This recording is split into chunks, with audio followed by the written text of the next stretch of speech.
people from all over Canada, and we have someone from Pakistan as well. So that's incredible. All right, Bismillah ar-Rahman ar-Rahim. Assalamu alaikum, and thank you for joining the inaugural episode of MAXPitch. As more and more people join in, I just want to make sure that you can hear me clearly and that you're all logged in and you're able to use the chat function. You'll realize very shortly that the chat function is extremely important. Before we begin, I do want to acknowledge one of our team members, Rahimeen, who isn't able to join us right now, but she was an extremely important member of our team and unfortunately had a difficult family emergency this morning. So I just want to make sure that we all remember her father in our prayers. He's been in an accident and he definitely needs all our prayers. So let's do that for just a moment.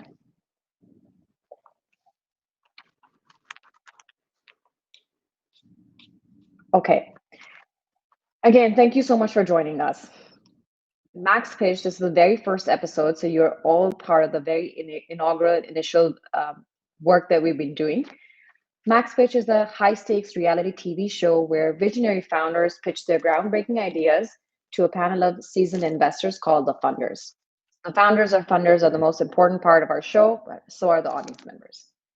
The show is meant to highlight Muslim founders, but it welcomes everybody. Entrepreneurs have to find a way to impress the funders with their innovative concepts and business acumen and try to secure funding and mentorship. And we're talking millions here. We want to make sure that somebody out of here becomes the next unicorn, potentially even the next Shopify or the next Essence. Today on our episode, we have 3 founders to introduce and 4 funders who you will try to charm into giving you bags of money and also their very, very invaluable time. And the value of their time truly can help you grow into a big company. The show only about them though. Like I mentioned, the audience members are essential to the success of the show, and you can also participate. If you have already used the chat box, you know how to figure that out. But if you're interested in investing, there's going to be a time at the end of the presentation of each company where we'll put up a 60-second timer on the clock. During that 60-second time, the funders will have a chance to figure out if they want to invest or not. But the MERN members or the people who are joining from Pakistan, from London, from Regina, from Scarborough, you'll also have the chance to decide if you want to invest in this company or not. So please use the chat function and write invest and let us know if this company impressed you or not, if you want to join them. We're also going to be recording this episode each month, and we're looking to add more founders and funders to our arsenal. We have a very diverse community, as we can always also see just by looking at the people who join from different locations. And we want to make sure that more of us are represented on this particular platform. So if you know anyone in your community, exceptional funders, founders, please share the link with them and let them know that it is a great idea for them to present here, try to get more money, more funding, but also great mentorship and great advice. And we want to make sure that this platform is being used very successfully. So your feedback matters to us, and you being able to recommend this program to others really matters to us. All right, now I want to move on to our funders, the very important people in our team today. We start off with Raed Masri, who's a CEO founder turned VC with Transform VC. He's from Silicon Valley, and he's worked with 4 unicorns. So he's definitely somebody you want to impress. He's also a founding member of Mubadala Ventures. Then we have Mohammed Kamal. He's a partner in Boston based out of Mendoza Venture Capital Fund, and he invests in and advises early stage fintechs, cybersecurity, AI startups that are in their early stages of development. Then we have Danish. Danish is a founder at Watershed Ventures. He founded the first remote psychiatry company in Canada called Genoa Telepsychiatry, and he exited with a sale to Optum in 2018. So his mentorship and his money is very, very valuable, and I hope that some of our founders are able to impress him and get him on board. Bilal Khan is our final funder. He is a managing partner at We Shall. He has over 2 decades of experience in finance, business, technology, and law, so a very diverse person, someone you can really value, whose input you can really value. He's a proven operator, advisor, and investor, and he's held leadership positions with Deloitte, founded 111, and he's also worked with Snowflake Canada. Apart from these funders who are sitting here and going to be partaking in the show, we also have MERN members who are investors and who also have the potential to provide advice and their strategic mentorship. Again, with the MERN members, please type invest in the chat box once the companies are presented. And if you're interested in entering the safe room with them, hashing out a deal with them. Okay, I hope that makes things clear for everybody. The instructions are clear. We have Nadeem right here writing out chat boxes right here, so you were able to see that particular function. Again, I want to thank everybody who was a founder and a funder who was here today and taking out the time this morning on a weekend and being on a call with us. So thank you again. And let's get started with our founders. First up, we have Ruh Care. Ruh Care is an online platform that provides counseling for people within our community. I want to welcome Umar Khan to tell us more about it. Potentially, he might give Genoa a run for its money, but let's find out.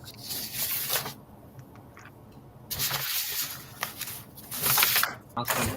Fantastic. Well, assalamu alaikum everyone. Great to meet all of you. Very excited, inshallah, to be here with all of you today. My name is Umar Khan. I'm the co-founder, CEO of Ruh, which is a leading online therapy platform, as you heard from Maha.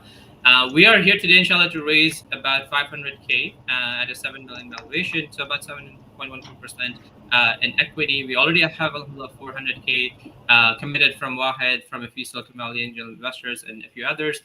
So really looking to see who would be the last 100K there, inshallah. But let me introduce you to Ruh. It's been a fantastic journey, kind of building Ruh along.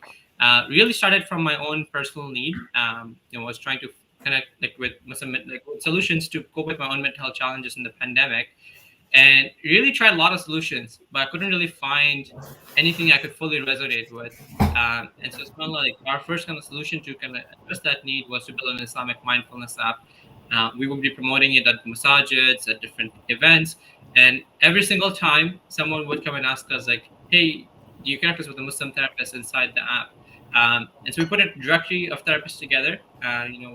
Today that directory, the Ruh Care directory, is the largest global directory of Muslim therapists. There's about 700 therapists in 18 different countries, and then that kind of solved the problem of discoverability of finding a therapist in your local area. But we would still get a lot of questions around the accessibility of care. How do I connect with it?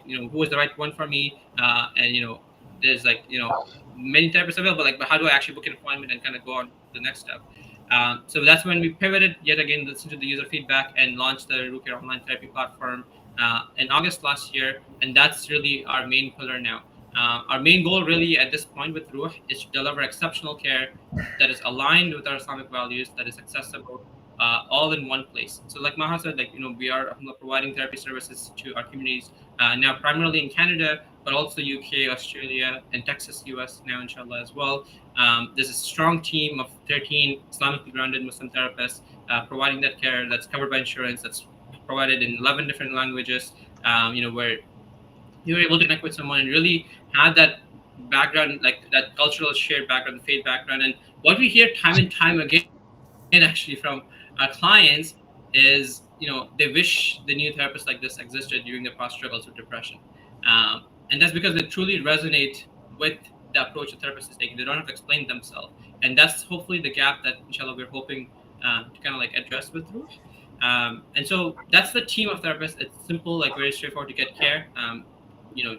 Access care, you just go to ruhcare.com, fill a personalized therapy matching form, and within 5 minutes, you can actually book a 15-minute introduction call with the right fit therapist. So we match you based on your needs and preferences, and also the specializations of the therapist. So you have that 15-minute introduction call booked in the first 15 minutes, and 5 minutes of accessing that platform, and then when you actually have the call, you see if it's a good fit, and you start therapy from there on our platform. What I'm even more proud of is actually the team behind the scenes running the ship, because I believe we have the right team with all the right domain expertise to make this a huge success. Starting with Amani, who is our clinical director. She, mashallah, comes from the nonprofit background, leading mental health teams, gives weekly halaqas in a local masjid, but is a solid clinician as well. So she's the one that's leading and building our therapist team, providing that supervision there. Then we have my co-founder and clinical manager, Humaira, who is our main client care person leading, making sure that our client experience is the best possible. And then I'm more on the technology side. So my previous background was in IBM as a product manager, really bringing that aspect to the space from the technology perspective. And then finally, Tahira, who is our leader in marketing, who has led multiple Muslim brands globally for the last decade, leading our marketing efforts. And from a business model perspective, now switching gears slightly to the business side of things, it's a fairly straightforward and risk-free, scalable model from the very first session. On average, a client pays about $150 for like an hour-long therapy session, out of which we have a simple revenue share with the therapist.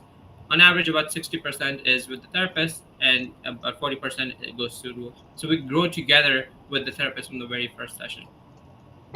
And when you look at the market size as well, it's a fairly scalable and large market. Even when you just like literally focus, and then that's our goal, is to do one thing exceptionally well. So we're starting with the North American market, but this could be going global. But even when you look and really restrict ourselves and look at the local, like I guess, Western Muslim population, it's still a $1.6 billion market. When you even look at like people who are saying religion is religion is very important to them, and like looking at people who access care in the last 12 months, it's still about $1 billion of market that we could serve, and the impact that we can have as well is even more larger. And subhanallah has been a journey in the making, and it's also been great to be recognized as well, and that from the industry leaders in the space. We were in California in March for the Muslim Mental Health Conference that was held at Stanford University, where we were actually awarded the Emerging Leader in Muslim Mental Health Award. We also won the first place in Doha in Qatar, competing with 330 Muslim social impact initiatives globally, and we brought the prize home as the first place winner to Canada. But what was even more impactful for us was to see the potential of what can be possible with Ruh. Subhanallah, the platform itself was ready in August. That's when we launched. Had a mental health impact on our community. We felt that anger, the frustration, the hopelessness, helplessness. And as a mental health initiative, we felt the amana to actually respond back to that need. And so within a day, we were able to mobilize a lot of the therapists on our directory. So within a day, we were able to launch this initiative called Palestine Mental Health Response and provide free therapy across Canada. And within 3 days, we were able to provide free therapy sessions. We trained more than 170 therapists internationally to provide healing circles in their own local communities, and we help facilitate more than 65 hours self. But really, some of this was never planned. It just, we were ready at the right. I think Omar was probably having some trouble with his mic and his volume, and I think he just dropped off. But we have a couple of questions coming up on the chat as well, regarding therapists and what if they decide to poach clients. I don't know how that works, but that would be an interesting question to ask Omar once he returns. What are your initial thoughts, though, funders? What do you think about the project itself? We can wait for him to log back in. I'm sure he wants to hear this too, but what are your initial thoughts? My first question had to do with the audience asked. He is creating a marketplace, so connecting suppliers with customers, and they transact. How does the platform ensure that future transactions may remain on the platform? So that's obviously a question, and turn a marketplace into what is called a market network, so it's more sticky. And I wonder if there's a data play here, whether these sessions are somehow recorded and AI is being trained or not. Those are the two initial questions I had. This is very exciting. I've been waiting to see something like this. In the last 2 years, I've seen 1,200 mental health startups across North America in a variety of places, and I've been waiting for something like this to show up. And I think they have a very exciting opportunity ahead of them. I like the questions that are being asked here. Looking forward to hearing what the team has to say about them. Yeah, my thinking's Go ahead. My thinking is along the same vein as Raed. I think I sort of just thinking about the revenue profile. And I know they're starting to see some revenue. Curious to see how much of that is recurring revenue from the same customers month over month. Is it showing a pattern of stickiness, or are these new customers kind of almost looking like a referral-based business? So keen to kind of dig a little bit deeper into the revenue as well. Yeah, I was just going to add on that. Look, I like that he's picking a very large but narrow niche. It's a it's a space that's underserved. I think the needs of the Muslim community globally are not met by traditional therapy or channels of therapy. So I like that he's focused and really narrow and niche. My question would be, is this where he wants to play in its entirety? Is there a strategy to pivot into other communities? There's culture, there's ethnic communities which have unique ethnic needs, other religious communities. So just kind of curious to see how big his vision is on this. And we have Omar back, by the way.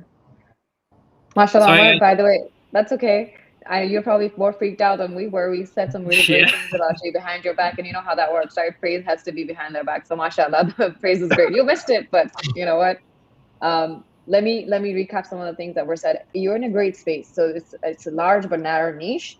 But I think most of our founders are very curious about the stickiness of your particular product. So, how do you ensure that you're connecting the supplier, but how do you ensure that this is recurring revenue?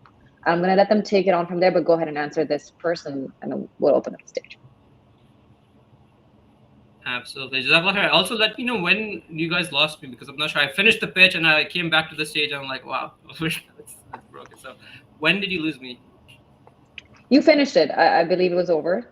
You talked about, Okay. You talked about your numbers and how it was growing. So we had heard up until there, but then, Okay, so you got most of it. Alhamdulillah. Fantastic. Yeah, that's a great question. So subhanAllah, therapy is still a taboo topic, and there's a lot of stigma in the Muslim community. In addition to, obviously, mental health is a taboo topic in general, but for a lot of communities, but there's a lot of cultural stigma added in the Muslim community. So our goal is eventually we will be able to launch a subscription, and that will help us get that stickiness even more. But at this stage, we are just doing it as a pay-as-you-go model, and on average, it's sort of operating like a pseudo kind of subscription. Like we have on average like a client repeating and coming back for about 8 sessions.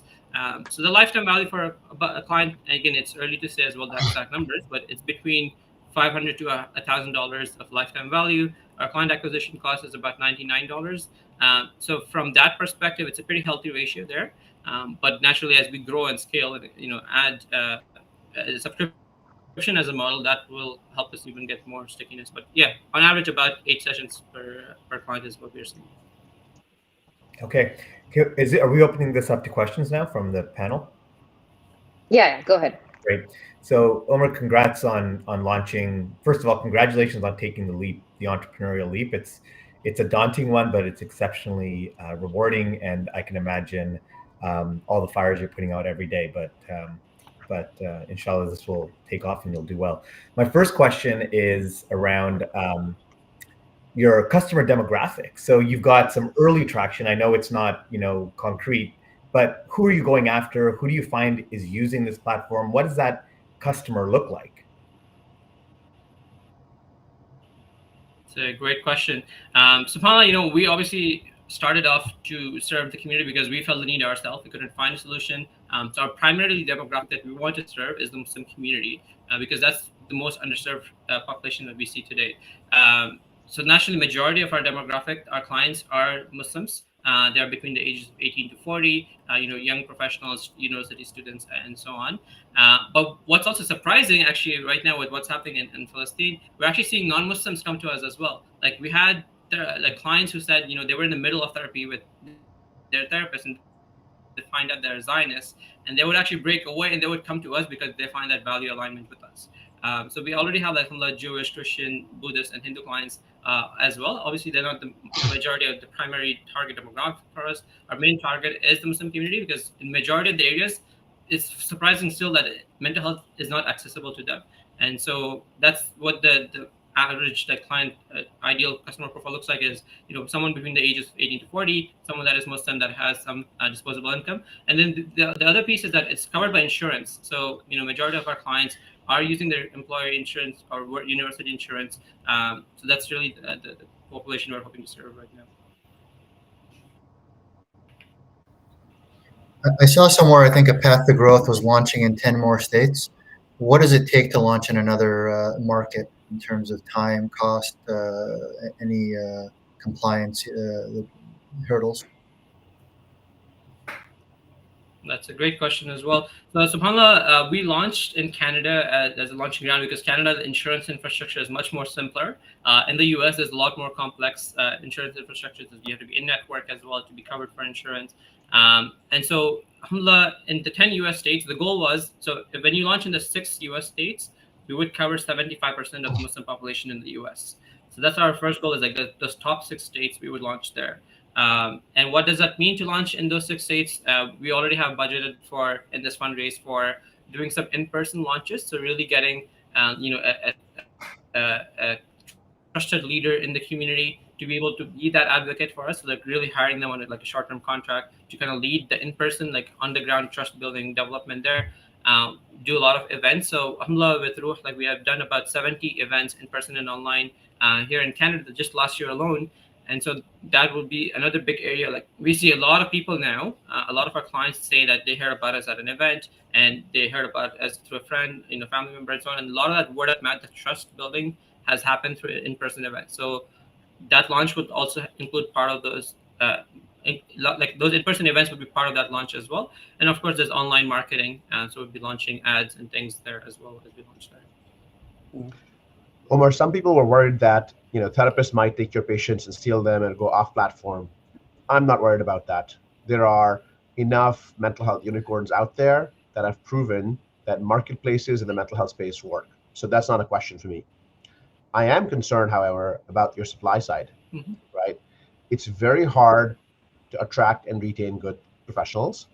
They have a lot of options. The same therapist, while they might love to see a Muslim patient, if a Headway or a growth therapy wants to pay them a little bit more, they have to make a living. They might go there, right? And so my question to you is, how many of your therapists are working exclusively with you?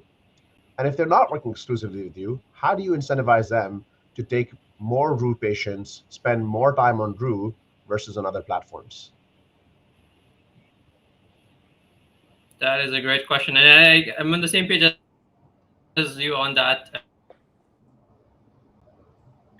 So subhanAllah, when you look at our therapist team today, majority of them actually are very involved in the community in different areas. They're mashallah very much on the ground within the community in the grassroots level, and they're doing the Ruh in addition to that. So majority of them have some like part-time commitments here and there, but majority of the actual work with the Ruh. So they're more like a contractor kind of model with us.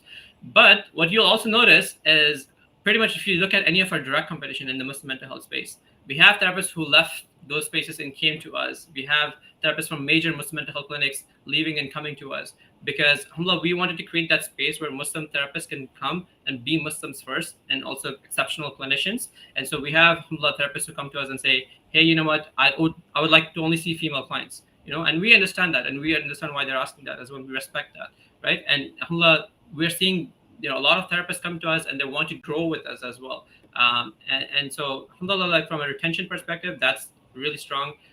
We are able to provide them clinical supervision, trainings, and we actually pay at market rate or higher. So the pay is really good as well. So incentives wise, it's very incentive aligned for therapists. And on the acquisition side, alhamdulillah, we have the largest global directory of Muslim therapists. There's about 700 therapists there. Majority of them are in the US and Canada. And so today already we get like multiple applications during the week, each week. And we decline more therapists than we accept today. So alhamdulillah, we're able to kind of maintain that supply chain as well of therapists through that right now. Yeah, as you can see, Danish is the most experienced of us. He's started and sold a business in the sector. So forgive if our questions aren't as sophisticated, but I'm quite interested to learn and how you intend to defend against AI powered platforms that creating avatars that are culturally sensitive and can potentially obviously scale faster, but also have a lower cost per call it per therapist? That's a great question. I mean, I don't see necessarily AI competing and I guess taking over us, right? Like I think AI would complement what we're doing. So, for example, I'll give you some examples and I'll come back to your exact address to that exact question as well. So we are actually planning to integrate AI in different aspects of our product, like especially for therapists. Like one of the things therapists dread is doing charting notes and like clinical notes after the session, and so AI could really transcribe and create those drafts for them. AI could recognize things from the previous notes and recommend things for therapists to say, speak with the client about in the next session. And they could look at the transcript and actually give us CPT codes. A lot of these admin tasks that therapists dread could be automated and optimized as well. And same thing on the client side. There's a lot of optimizations we can do there. When it comes to AI replacing therapists, I don't think that's happening anytime soon, especially in the Muslim community, because like as you might know, like in the Muslim community, a lot of things are built on trust, and that comes very much so with a human. And Muslims are already hesitant to reach out for mental health care. So us being virtual actually helped with that. They don't have to be seen going to therapy, so now they're able to access that care. And so putting their life so again, one thing I did not mention in the presentation is we asked this question at the end of our therapy form. Intake form, which is like, would you have sought mental health services if a Muslim therapist is not available? Out of 2,000 people who filled that form, like 1 in 2 people say, like 53% say, no, like they will not get help. So basically, in context, like they're reaching out for help. These are the issues I'm going through, but I will not get help if it's not a Muslim therapist delivering that care. So it just shows the importance of having someone that needs and understands that needs and is aligned with their values. And they're already saying, I will not get help if it's not a Muslim therapist. Then now imagine if you say AI is the one delivering that care, like the hesitation will go even higher. So I'm not worried about AI kind of replacing therapists, like Muslim therapists in our case. I think the trust element that we have with the human, especially in the Muslim community, will help us, and AI would complement us to do it even better for us, inshallah. Yeah, look, I agree with that. I think there's obviously a human touch to this, which is important. How do you overcome the stigma in our community associated with this? How's the level of anonymity? How do you kind of bring people onto this and make them feel comfortable on this platform? And how is that fundamentally different than going into a private, room with somebody and spending time and building that trust there? And then quick follow on to that, do they see the same therapist over again? Or is it every time you log in, do you get a different therapist just depending on who's available, or can you schedule specifically with your therapist? Gotcha. Good questions. So I think first question, basically like it's an online platform, right? So again, like I mentioned earlier, you don't have to be seen going to a therapist. In terms of accessibility as well, like a lot of parents who would need to have like childcare to now go see a therapist. They don't have to they can work together in the same home and get therapy that way. People who didn't have the option to commute to a room with a therapist, they can now also access care. So that definitely accessibility opened up. From a confidentiality perspective as well, they have a choice now as well, like wherever they're feeling comfortable, they can access that care from there. From a platform perspective, the platform is HIPAA compliant. It's HIPAA compliant in Canada, which is having all that encryption and backups and everything needed for us to make sure that the data, the PHI, the patient's data is secure and stored in the right way. In the processing of the data as well, it's only accessible to people who actually need it. So majority of the time, it's usually the therapist and the client care team that has access to each patient's file. All the therapists don't have access to all the clients either, right? So we're really making sure people who actually need to have access are the only ones that have access to clients' file, so that patient data is not shared across. You asked one more question. Just remind me the question, the second one again. Can you schedule with the same therapist over? Or do you have to just keep rotating? Yes. So great question. So one of the, I guess, from research as well, we know one of the effective indicators of effective therapy is when you have a strong therapeutic alliance with your therapist. It's really the bond, the relationship you have built with your therapist, the trust that you have with the therapist that helps. It's a predictor of success for therapy. And so naturally what that means is like when you get matched with the therapist today, initially in the initial match, sometimes our clients have an intro call, like a free 15-minute intro call with the therapist to see the fit. Sometimes they have multiple intro calls with multiple therapists, and then they decide, hey, I gel well with this therapist the most, and they start the therapy journey from there. Well, after that point, it's the same therapist that they would be seeing again and again, because that therapeutic alliance kind of builds up over time as well for them. Omar, it sounds like you have an incredible business model. It's a very needed part of the space as well. So very interesting stuff, and it was really great hearing from you. You also sound like you have a lot of female members on your team, and I would just plug in. Can you share our link with them and just people within your network? We would love to have a more diverse voice. I want to hear more from other female founders as well. I hate to cut off the questioning here, but we do have to move to a poll because we have limited amount of time. So funders, you've asked a couple of questions already. It's not now time for you to make a decision. Think about, do you want to enter a safe space with Omar and potentially fund his company? He's asking for $500,000. You have 60 seconds. It's not all the time, but maybe you've asked enough questions for you to come to that decision. At the same time, I'm going to remind our audience members who are part of the chat to type invest. If you think Omar's business model is something you want to be engaging in, you can have a separate conversation with him. He's looking for $500,000, guys. That's not a lot of money. I know you can provide this much support, and it sounds like they're doing very well. The numbers are all there. I mean, also the company's covered by insurance. And Omar, we have a lot of questions on the side too, and I have one question for you. Do you have a separate space for people who are reverts or new converts and potentially looking for therapy in that specific aspect? Because I think after the Palestine war, there's a lot of people who become new converts. I don't have the numbers, but I know a lot of masajid have been talking about how people are coming in taking the shahada. So maybe that's a separate line, but do you have any comments on that? Or maybe you have any clients who maybe are looking for that kind of therapy? Absolutely. Actually, funny enough, that actually request came in last week as well, and it's not necessarily rare, but at the same time, it's not necessarily fully common either. So we do get requests coming in from reverts all the time, and alhamdulillah, we have a revert therapist on the team as well. So what we try to do is match them with the revert therapist so that there's some lived experience as well that kind of builds on that, right, in the therapeutic journey. But we might actually maybe make a reverse program possibly if it comes again and again. But it has come up multiple times, and that's what we do today: is match them with the reverse therapists we have on the team. Okay, good luck to you. You have all our duas, and we really want to see this be very successful. I'm also just going to remind the audience members again that if you click on the center window, you should be able to see a form with your email address on it. It's interactive, so you can put down your answer. Are you interested in investing? What are the products and services that you're interested in purchasing? We have a few more seconds to go, and I hope our funders will kind of come to a decision on whether they want to invest in Ruh or not. I'd like to learn more about Ruh and spend more time with Omar.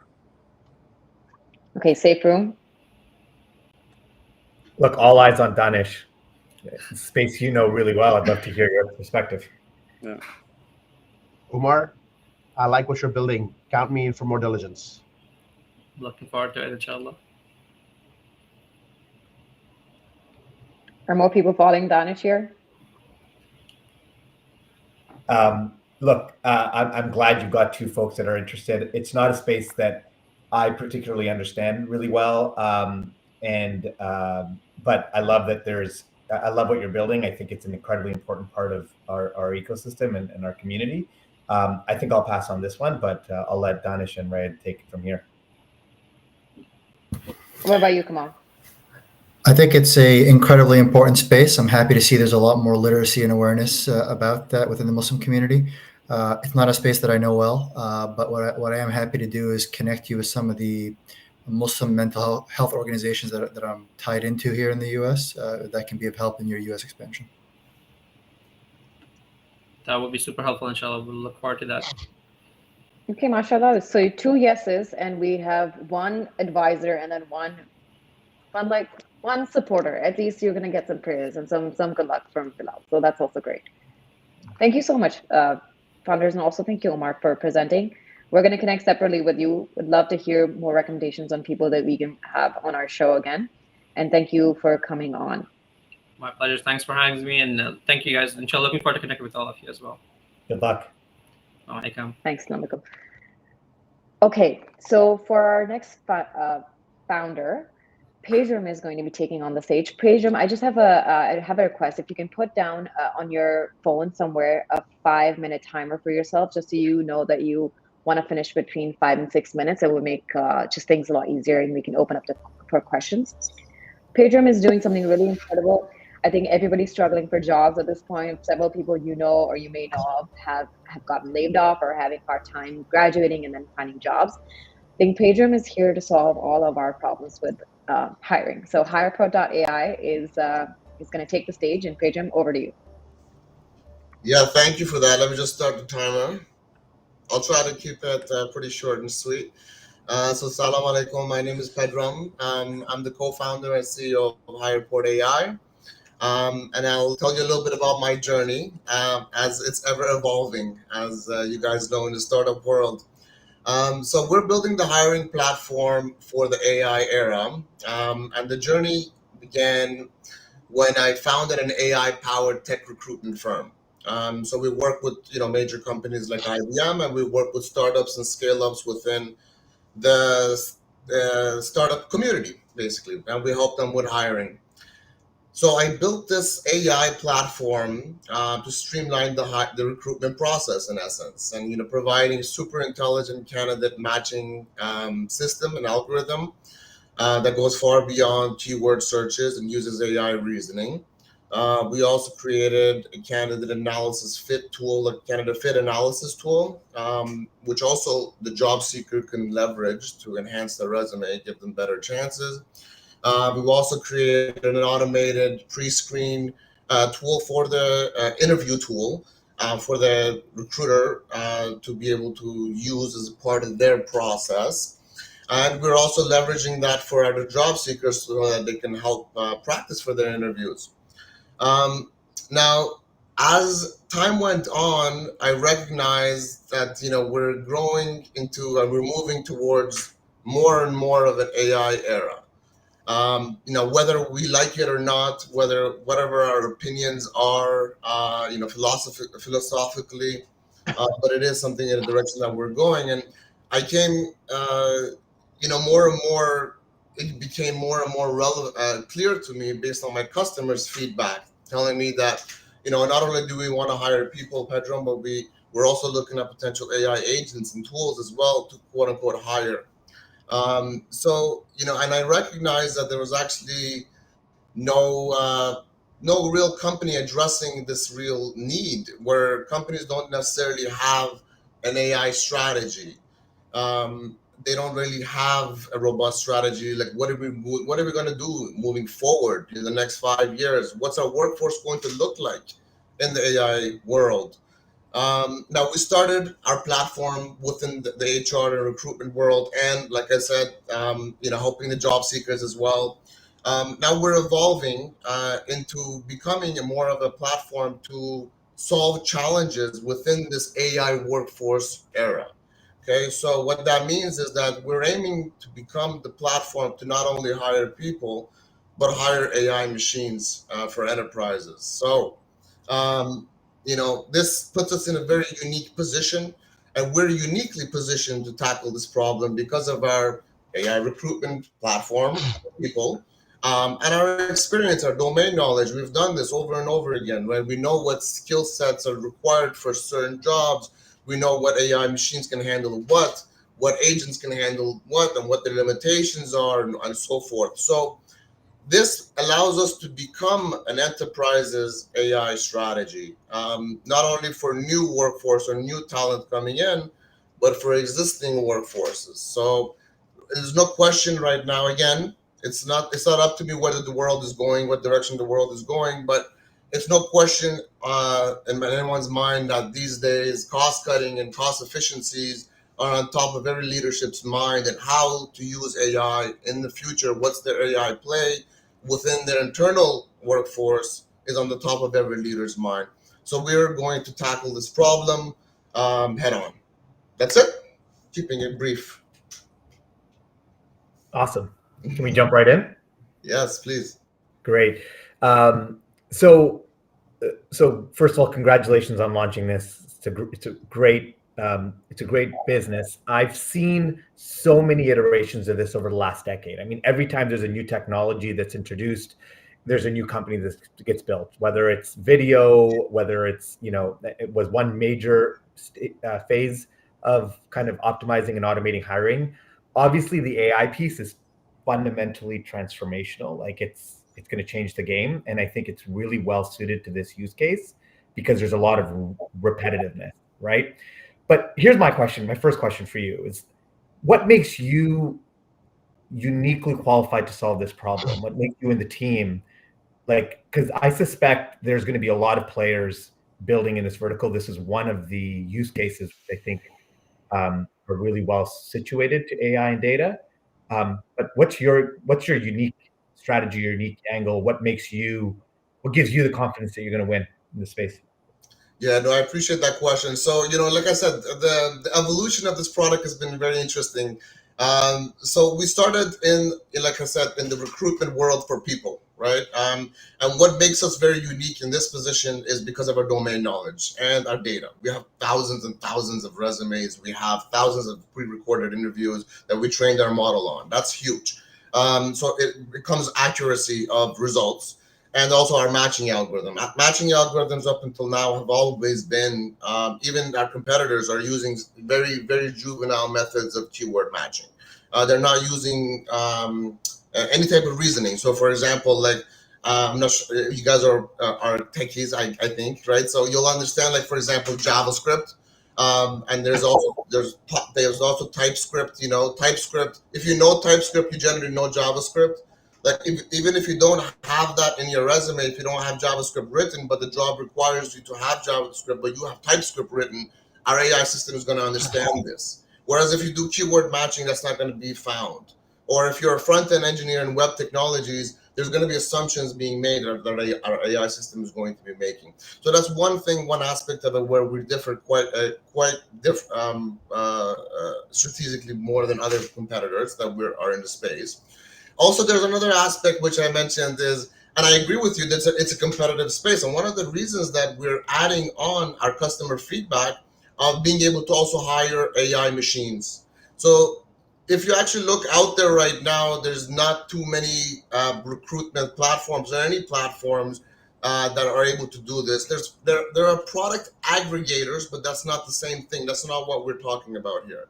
Right, so product aggregators, one component of it is sourcing an AI solution out there, but what makes it a good fit for us, right? So the same system that we use for taking a look at a job, let's say you're hiring a front-end engineer, right? We're looking at thousands of resumes and we're finding a match for you. We're going to be leveraging the same technology, the same principle to find that match for you with AI systems. Now, with AI systems right now, it's rapidly evolving. Every day there's a new AI company coming out, right? And every day there's a new business model coming out. And so that's where it's going to be very strategically differentiating for us. We're going to have state-of-the-art model that will be able to find and source these AI tools on the fly, and also take a look at the enterprise's particular needs. Enterprises generally have massive questions. I'm sorry, I just read the chat. And it said the word question. So they have massive workforces, right? And they have questions on their mind. Is like, where can we add efficiencies? Where can we make this an AI enhanced workforce? So our system is going to be able to do an analysis of existing workforce and say, these are the job functions, and this is where we can enhance it with AI, and this is how much we're going to impact our financial bottom line and our other implications that come out. How are we going to impact our business, right? How are we going to impact our employee retention, for example, or employee or customer service? How is this going to be implicated down the road? So in essence, what we're doing right now, our platform started as an enhancement to the HR team, right, to the recruitment team, but now it's also evolving as an enhancement to become the AI strategy. So we're also going to be replacing those high-priced lawyer consultancies like McKinsey's of the world that come and charge $2,000 an hour, but don't really do much. And that's a complaint that you hear from most enterprises, that there's no enterprise strategy, there's no AI strategy. So I hope that addresses your question. But basically, there's no real players out there that are hiring people as well as AI machines. Should I address the questions on the chat right now, or how should I do this? I'd like the founders to kind of ask some of the questions, and maybe we can move on to them when they're kind of making their decisions. Absolutely. I'll jump in. Pedro, I think you're on to something. Anybody who's applied for a job recently, only to hear that 85% of jobs are landed through your network, or anybody that's posted a job and seen 800 applicants, knows that the market place for talent is inefficient. So I think you're on to an interesting space. Just looking at the competitive landscape, a lot of your top competitors are scaling and grown and have grown through integrations with the ecosystem, right? HR systems, job listing systems, screening tools. I think one of your biggest competitors is touting over 450 plus integrations. What is your plan to scale? How you addressing that through integrations or otherwise? Yeah, great question. So we are integrating with platforms. We're integrating with ATSs. We're integrating with LinkedIn, right? And we're not trying to replace LinkedIn. We're not trying to replace the top of the funnel, the recruitment funnel. LinkedIn is the world's largest database for leads, whether it's recruiters or salespeople or whatever you're looking for. They're the world's largest database. So we're looking to augment. We're looking to tap into that funnel. Where we play on the people side, okay, so hiring people, right? Where our play is going to be is the matching component of it. Our matching algorithm is pretty superior to our competitors, and we are going to integrate with ATSs, right? So major applicant tracking systems that enterprises use, we will be integrating with them, so they will have access to their jobs in their systems, right? They'll have access to their resumes and candidates in their systems. But the problem is that these candidates get buried. They don't know who's who. They don't know what's the actual match. What can I find for this job or not? Now applying that same principle to the AI machines. If you're, like I said, if you're somebody, if you're the head of engineering, right, and you've been tasked with with CFO coming in saying, listen, you've been tasked to reduce costs by X amount of percent. So you might want to take a look at your existing workforce and say, okay, what can we do? What AI tools can we bring as replacements or augmentation? Okay, so that we can keep the same throughput but reduce our costs a little bit. There's actually there's no competitors out there that are doing this right now. I know it sounds strange, but there's product aggregators that are doing something similar, but they're not it's not as in depth as what we're talking about. But again, going back to the people side, we're integrating with all the solutions out there, and we're not trying to replace the bigger guys. We're trying to augment them. Pedro, Mohammed said it well. So many people find their jobs through a relationship, through someone they know. Right. Part of this is because there is so much bias in the hiring process, and we've all heard stories of how changing your name on your resume from a minority name to a white sounding name increases your chances of getting hired. How do you make sure that the algorithms you're training, which are based on the existing data that's available to you, are not going to bring those biases and codify them into AI? Yeah, great question. So, and I'm glad you asked that. But the beauty about AI is that it doesn't really have a preference. The only preference is that it's pretty cold hearted. So if you don't give it the name, like if you block out a name, right, you're feeding the system, the matching algorithm, just the experiences, for example. And there's certain ways that you can figure out where the person is from. For example, like if their education was abroad, in somewhere in another country, you might assume that they're from that country. So if you block out, the source of that university itself, the AI system is not gonna have an understanding of, because the AI system is only as good as what information you feed it, right? So if you don't give it the name, if you don't give it the sourcing or the originating or the ethnicity of that person or the gender of that person, it won't know. Right. So, and you can also instruct it to, don't even look at where the university is from or so forth. So to answer your question, by using AI and not a human, you're actually eliminating the bias that a human might have.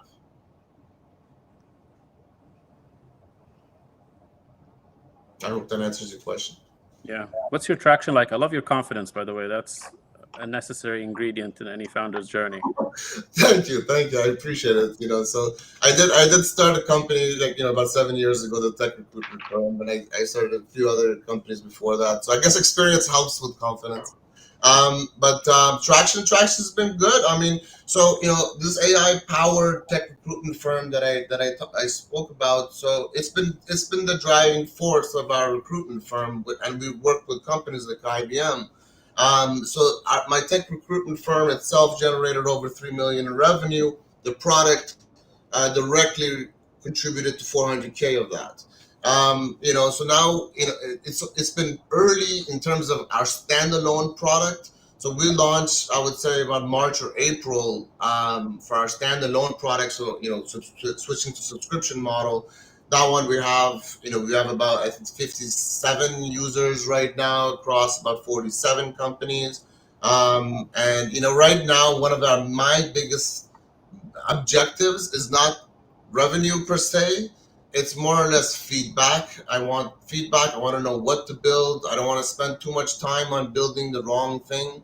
I want to build something that people want and need. So our traction for the standalone subscription product is about 3K MRR since we launched, which was about March or April. But yeah, the real revenue came from working under the hood, which is about 400K in revenue from that. So this 400K at scale, what's like? Do you see a B2B to C kind of go to market here, where you have similar arrangements with other recruitment agencies, or you want to stick into the $7 a month thing? Yeah, no, it's not $7 a month. It's just it's enterprise model, right? And we'll have different tiers, right? We'll have different tiers, and we'll have different modules that will be available to the enterprises versus other companies and scaling companies and so forth. And basically, what the play that we have is, so we're open to job seekers, we're open to enterprises, and job seekers are able to refine their resume. They're able to enhance their, they can actually plug in a job and they can plug in their resume. See, do I even have a chance? How can I improve my resume? And it goes actually pretty in depth in terms of resume suggestions, like reorder this, add this experience. If you have it, it will really improve your chances of getting an interview by this much %, and it will also help them prepare for the interview. So the play here is that each job seeker is now a new candidate, right? So these folks, we add database, we add candidates to our database every day by doing so. And it's also a sales acquisition play here too, right? So let's say, for example, a certain company that's not our customer goes and let's say a job seeker, 10 job seekers, 20 job seekers are going and finding that job, and they're plugging it in. They're seeing that they're actually a good fit. So we can reach out to that company and say, hey, listen, we have 20 people that are an amazing fit using our tool. We've tested them, we've vetted them, we've actually interviewed them. They're actually a good tool. They're a good fit for you guys, and we can do this at scale because there's no personnel behind it. Now, when we're talking about our platform to hire AI tools, AI platforms, that's kind of that's an interesting play. That's very new. It's a new concept, and that one we're looking at more or less revenue sharing from other AI companies. So with this play, we're more or less becoming the shovel in the AI gold rush. So we're becoming a strategic component of every AI. Like we're not competing with other AI products, but we are becoming more or less a reseller of these products for them. So we'll take revenue sharing from each AI company that comes out of it. So that's the revenue, that's the business model for that side of the fence. So there's, again, the people, hiring people, and there's hiring AI tools. With the hiring AI tools, we're looking at a revenue share model. We're also going to charge a subscription model to the enterprises, but that's not the biggest amount of revenue that we're going to be generating right from that. The biggest amount of revenue that we'll be generating on the larger scope is a piece of the pie for each AI tool that we help implement. Okay. I think maybe at this point, the funders have all the information they need to decide whether they want to enter a safe room or not. I know, Bilal, that it looks like you wanted to ask a question. If it's a burning, oh no, okay. All right, so we'll put 60 seconds on the clock. We're at 50 seconds already. Freedom, I wanna just ask one of these questions that's on the side. How do you analyze the existing workforce and the gaps to fill? And also, just on a tangent, I think I've also heard of job audits and how companies use these resumes to kind of conduct job audits. So do you take that into account when you design your own portal, or how does that fit into the work that you're doing? Sorry, what do you mean by job audits? So they pick up resumes and they decide whether those resumes align with the kind of people that they have currently employed in their organization. So are there qualifications at par with what they would get from the outside in terms of the resumes that they are bringing in? Oh, I see, like a screening tool, like a filtering. Yeah. Yeah. So I mean, yeah, like to my point earlier, there are other players that do the same thing, but I know it sounds like a broken record, but our model is more accurate. Our matching system is much more accurate. The same concept as when Google came out. Google was not the first search, right? But their algorithm made them a little bit better, right? So when you use it, you notice that you're getting better matches for the sites. I'm not saying we're Google, but what I am saying is that our system does use reasoning, and it's not just keyword matching. It uses assumptions, so that makes it very, very different when it comes to the results that you get in terms of matching. To your other question with regards to how do we analyze existing workforce? So again, new concept that we're working on, refining the algorithm and making it better. But basically, it's pretty simple, right? Like, so let's say you have a department, you have a head count of 10, or let's just ease of calculation. You look at the salaries, you look at the job functions, you look at your job, AI tool aggregator. You see which ones are actually good, which ones are, what's their pricing models. If you were to augment that team, of 10, and now it's 8. What would be the cost savings? What would be the additional cost? What are the job skills that are required on that team? What are the skills that this new AI platform brings in? And again, this could be all done at scale using the AI system. Okay, great. Thanks, Pedro. Again, use the chat function for all the people who are in our audience. Please use the chat function to type invest if you want to enter a safe room with Pedro. We've also had the form up, so I hope you were using that to interact with the form and let us know if you want to invest in HirePort AI. I want to go back to our funders. Have you made a decision? Happy to jump in first. Pedram, a sign of interest is when I've got a lot more questions to ask. So I'd love to connect with you offline and learn more about the business. I think you're building in an interesting space. I want to learn more. Absolutely. Pedram, I have immense frustration from the current process, and if this can help alleviate that for myself and others, I'd like to be part of it. So I'm interested in jumping into due diligence as well. Awesome. And I agree, it's a very antiquated process. Okay, so we have 2 yeses, like a maybe yes and a yes on due diligence. What about the other 2? Pedram, I love this problem. I really like your experience. I think you guys are going to go to something really interesting. I am concerned about the space being too crowded, and we're still developing our AI thesis to see what moats actually make companies winners. So I'm going to sit this one out right now for now. I appreciate it. You're in bit. Yeah, you're in good hands with Bilal and Mohammed, and I hope that upon their concluding their diligence, they're going to reach out and invite us to join you if they go on deeper. We hope to, if you guys aren't interested in investing, that's no problem. But I would love always advice, mentorship. You guys are experienced folks, and if I can leverage that in any way, that'd be great, and we could stay, acquainted through a business relationship. Raed, I feel like you're becoming slowly the Gordon Ramsay or Simon Cowell of the pitches. You're always a no, but I don't know what we'll do in the next one. Anyway, thanks so much, Peyton, for joining. Before we move on to our final presenter, I do want to make sure that we have the link up on the center window, which will give everybody a chance to participate in being able to recommend new funders, new founders. We're always looking for new people. This was our first episode.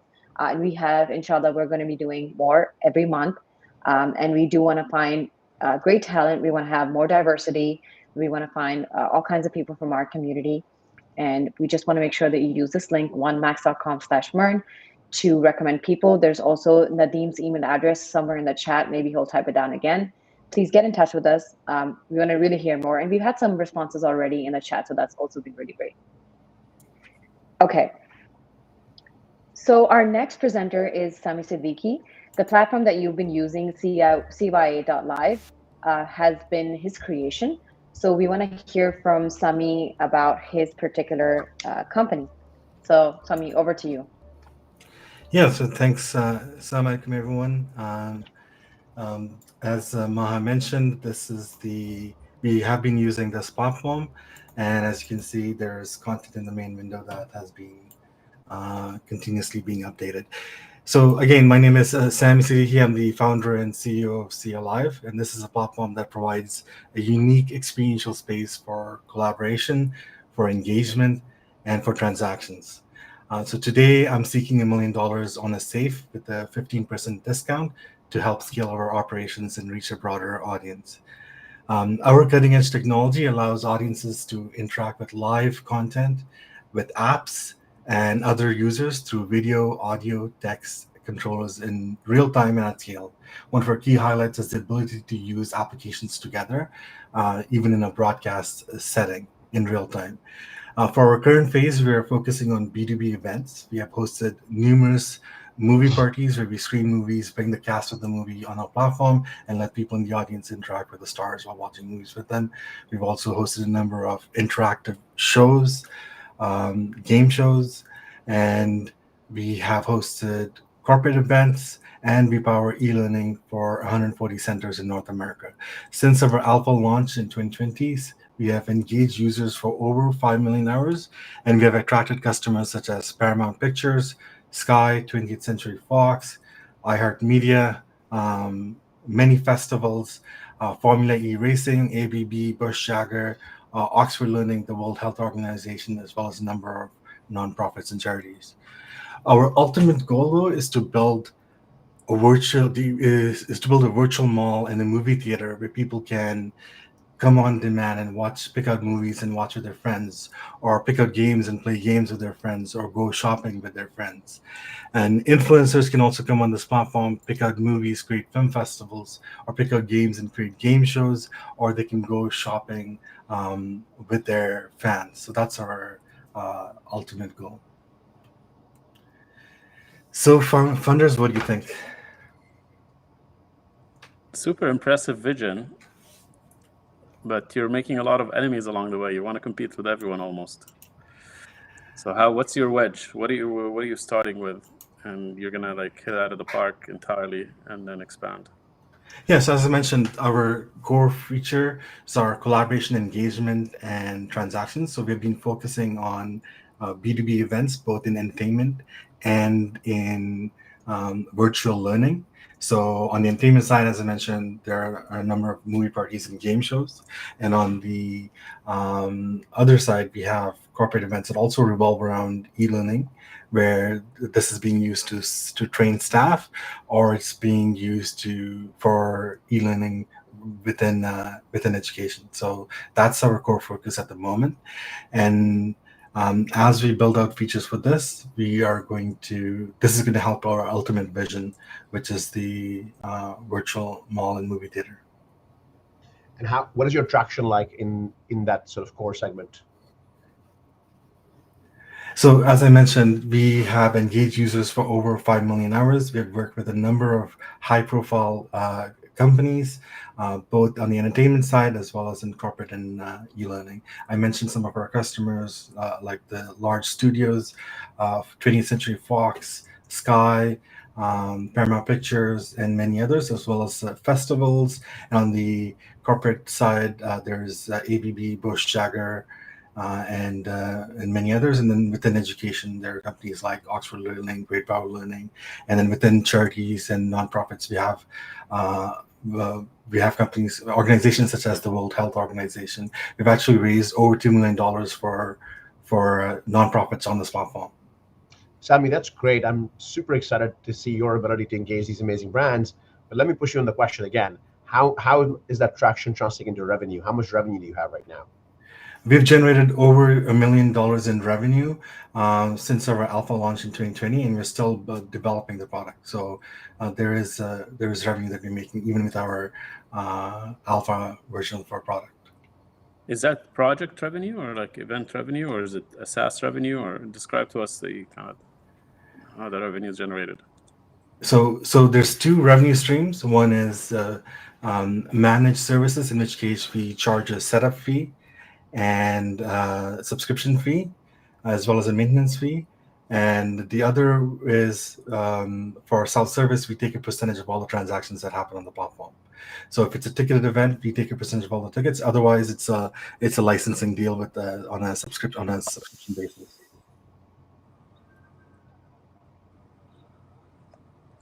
So of the $1 million, how much is subscription? How much is managed services and so forth and setup? 1/3 is subscription-based revenue. 1/3 is from ticketed revenue, and the other 1/3 is from like corporate events. So it's an even split. We're still early in terms of So this is still it's distributed equally at the moment across this.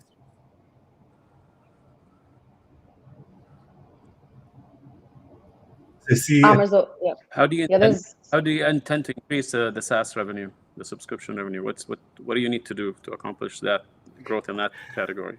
So far, all the customers that I mentioned have come to us through word of mouth. And we are now in the process of starting our outbound sales.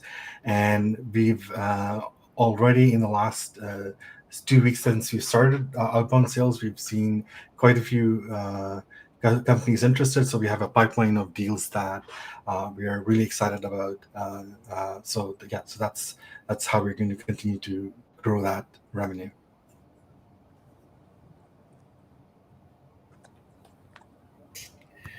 Yeah, I'll chime in. So first of all, it's not every day you get to talk about a company whose product you're actually using in real time. So that's awesome. It works. It's functional. It achieves the objective it's trying to achieve. I'm going to build on a comment Raed made earlier. It's basically, it feels like you're boiling the sea a little bit, and that's what worries me about this. Is it's a multi-use platform. It's got a lot of use cases.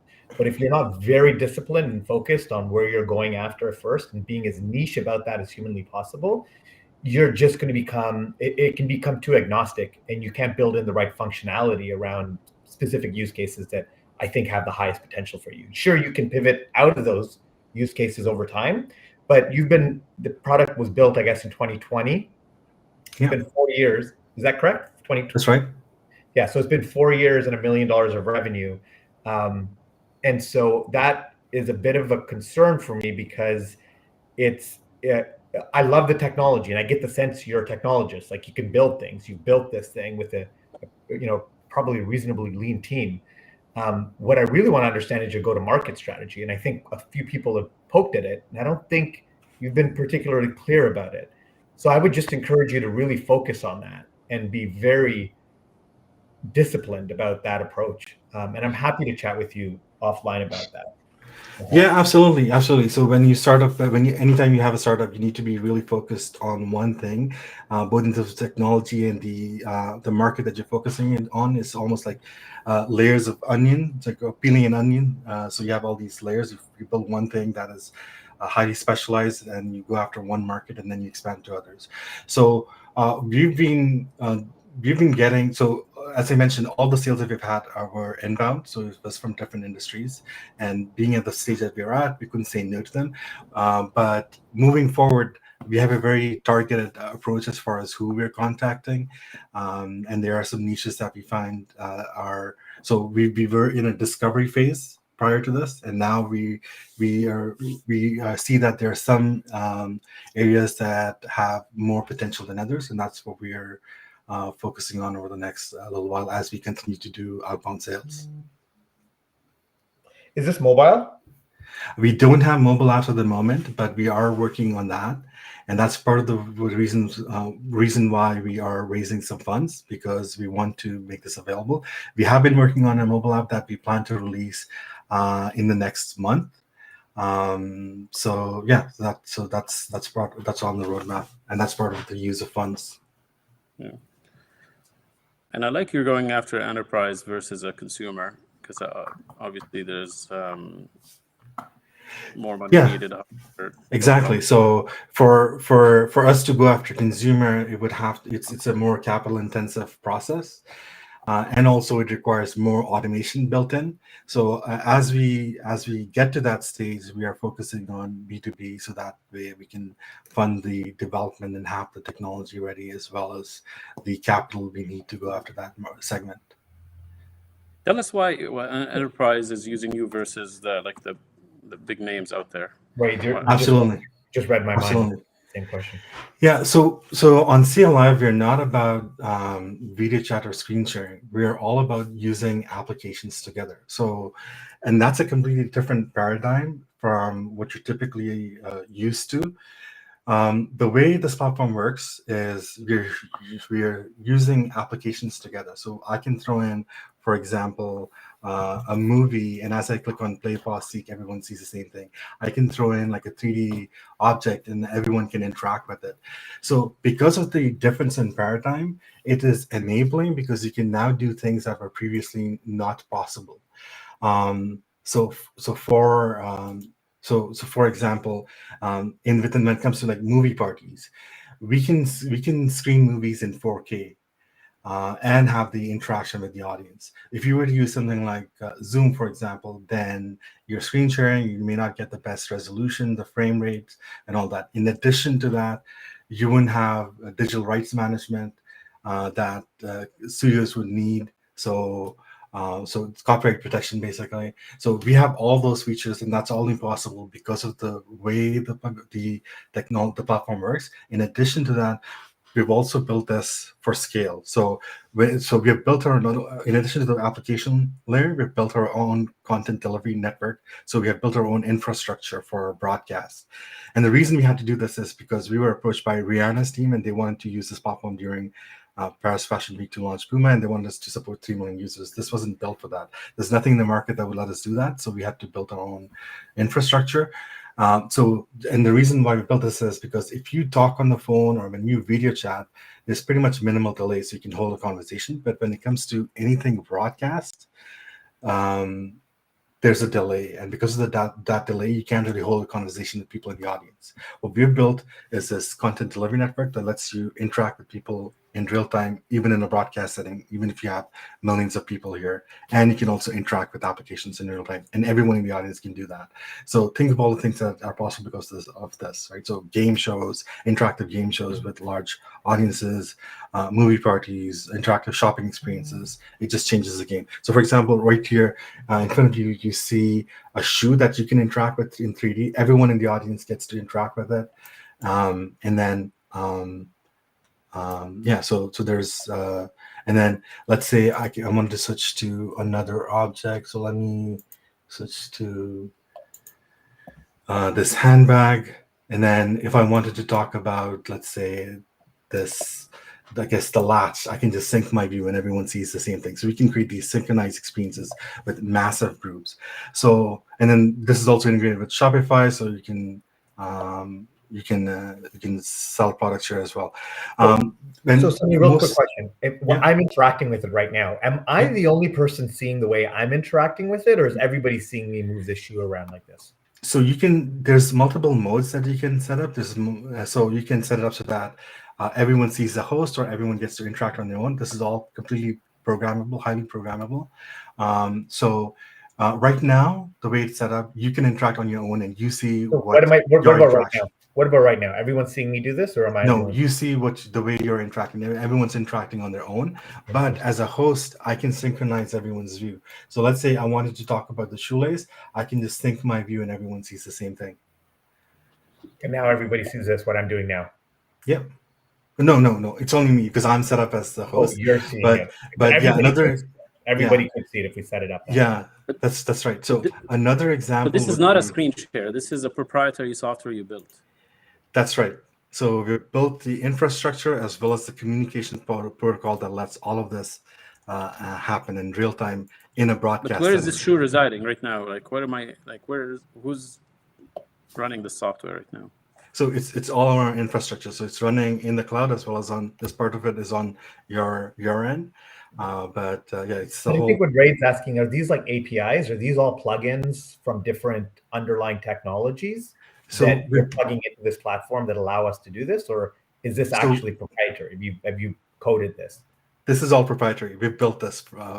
So the broadcast infrastructure, the communication protocol, the synchronization protocol, and we have an API that is being used that we license out to companies right now.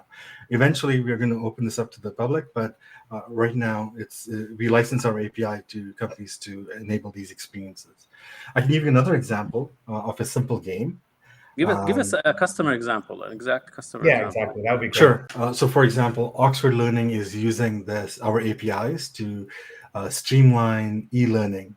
And so with our platform, which is present in a number of their centers, students and teachers click on a link and they're all put in, it automatically connects them, brings them to the room that they need to be. It pulls in their curriculum. And then the teacher sees a bird's eye view of all the students, as well as the documents they're working on, and can interact with any of the students, both through video chat, as well as in the documents that they're working on.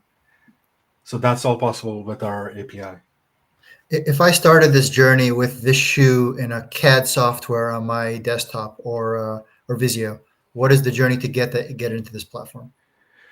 So it's just a matter of dragging and dropping your asset into the platform and provide it in the right format, and you start using it. So, for example, for this event, I just dragged and dropped a bunch of videos, and it appears. So you have this moderator panel that only hosts would see. You have access to apps, and you can just push apps. So we can watch things like Netflix, or there's other apps over here. There's an app for 3D objects, and you have a section for apps. You have content. So that's basically the stuff that you drag and drop in, and then you also have an area where you see people who are calling in. So just like on a radio show, people can call in. You can screen callers, make sure they're okay, the lighting and camera is good, they're not crazy, and then push them live and let them interact. I think there's an element of education here because most people think about these use cases from the paradigm they understand from what they know is possible today, right? If I want to share Netflix, I'm using some plugin in my browser. If I want to do something, there's a Zoom webcast for that. So they're thinking like use case by use case, specific tools that address them. I think they're probably the art of the possible, things that can't be done with any tool today, and why they need this. I think a lot of people just don't understand that, don't understand some of the issues with latency and DRM problems that they don't know exist with these use cases. Absolutely. I'm intrigued by your technical acumen. You've been able to build stuff, make it work. So that's impressive. I would have fun liked fact. to see. Yeah. So the technical co-founder of ChatGPT or OpenAI and I did our PhD together at U of T. So that's always that's wonderful. So I'm intrigued to learn more about you and your tech. I would have liked to see, when we said customer example, I would have liked to see that example on the screen as opposed to just talking about it. So for that reason, I'm going to say I'm interested to learn more, and I want to see that demo. Absolutely. Yeah. I think the demo definitely took the audience and also our funders in awe. We have a couple of questions in the chat as well, and I think maybe the funders have already asked enough questions to be able to decide whether they want to go in a safe room with Sami or not. So we'll put 60 seconds on the clock. And Sami, I'm going to redirect you to some of the questions in chat, but also let the Burn members and other audience members know that you can type invest if you are interested in entering a safe room with Sami. And there should be a form that Sami is going to put up in the center window right now, and you can fill out that form and let us know if you are interested in investing. There's a couple of questions on the side. There's one regarding, is there opportunity to integrate with other retail brands? And also, like before that, I wanted to ask you, I'm gonna put this question in. Who is the Shark's Den or Dragon's Den individual who funded you? Yeah, so we were on Dragon's Den and we started a bidding war. The dragon who ended up winning the bidding war was Michael Weckerly. So great person to work with.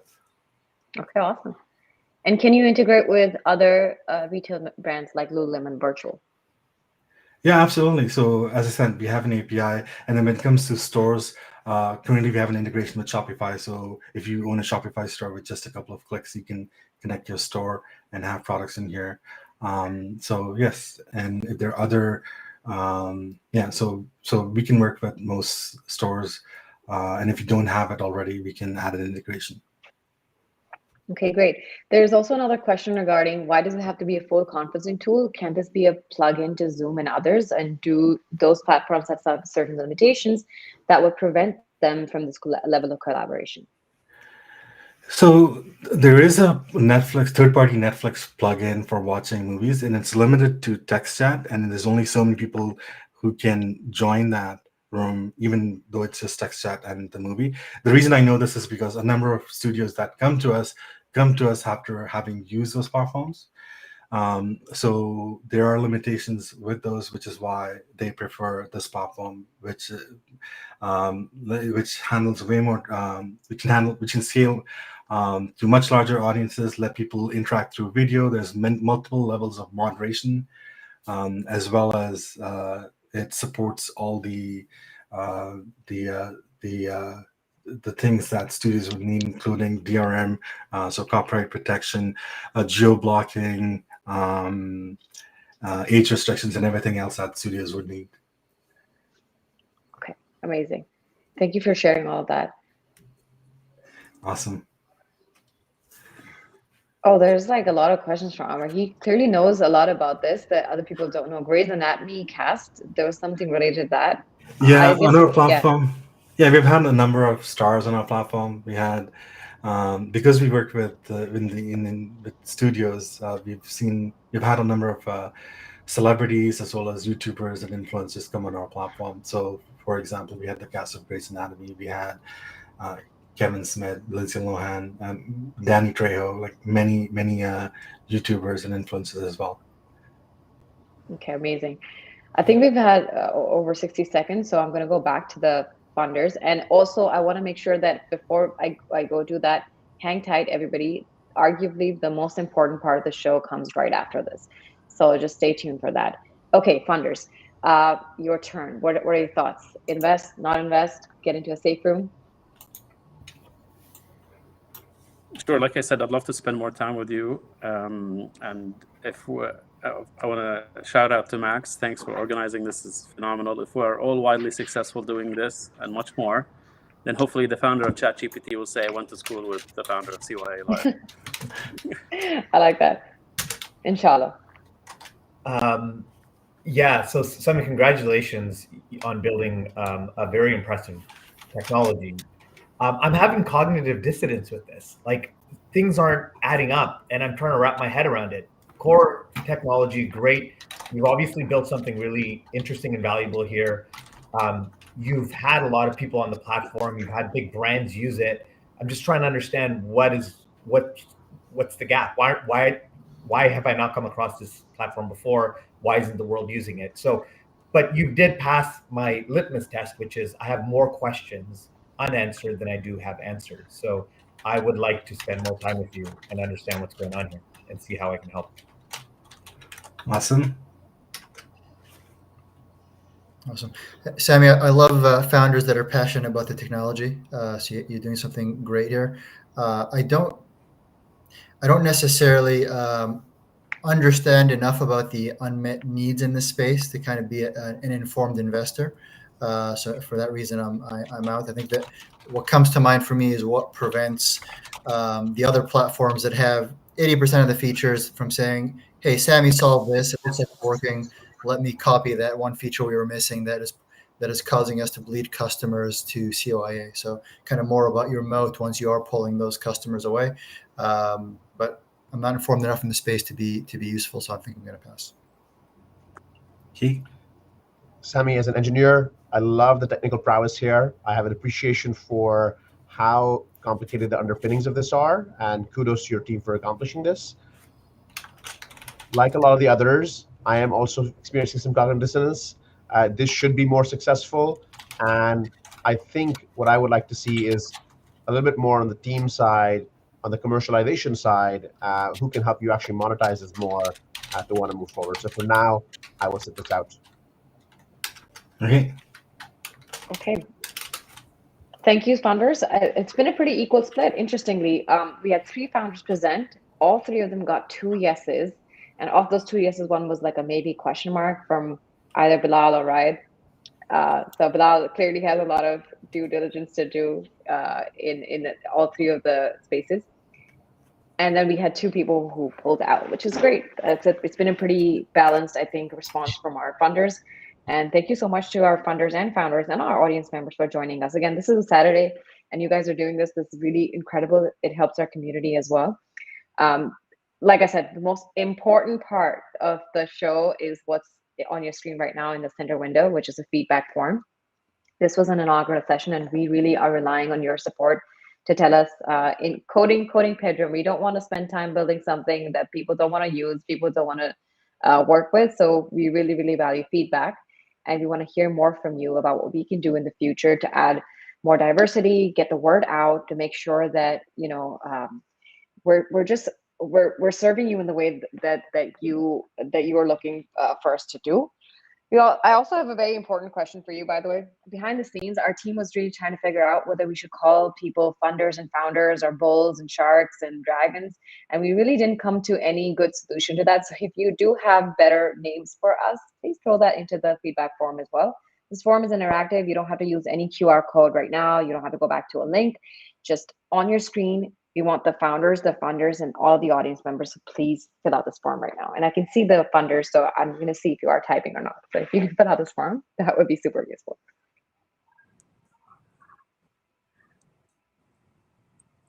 Okay, are there any other unanswered questions in the chat box? If not, I mean, you can always email the founders, the funders. We share the email addresses within the chat box. There's also Nadim's email address, and you can email him and let him know if you know of other people who should be part of this community in terms of founding members, funders, and just audience members. I think this could be one of those really cool shows that you can watch with your entire family, learn a little bit more about the Muslim community, learn more about new technology that's coming up. I think certainly this was very informative. I certainly learned more, and I'm pretty certain with the questions that are coming in from the funders and also from the audience members that we all got a chance to learn a little bit more about new business models. Would love to connect with some of them offline as well. Please type in your responses in the form or within the chat box and let us know how you were doing. And there's nadeem.ahmed@me.com or nadeem.ahmed@maxscala.com. And I believe somebody also mentioned that the link wasn't working, but it's onemax.org/Mern. So you can go and sign up on that too. Thank you again to all the funders. Thank you again to all the founders. The founders, it takes a lot of confidence to come on board and pitch your idea over and over again and share your story. Thank you for doing that. And for the funders, thank you so much for your very incisive questions, very insightful feedback, and honestly, just making time for us. People didn't get a chance to see. We've done some drive-ins in the past as well, so everybody made time, and not just today, but over the last couple of weeks. So thank you so much for doing that. We really appreciate it. Okay, if you filled out the form already, we're going to sign off and just let you guys go enjoy your day with the family and have a good weekend. Thank you so much for joining us. Thank you, Max. Thanks to the founders. Thank you. Thank you, Max. Thanks for putting this together. Welcome.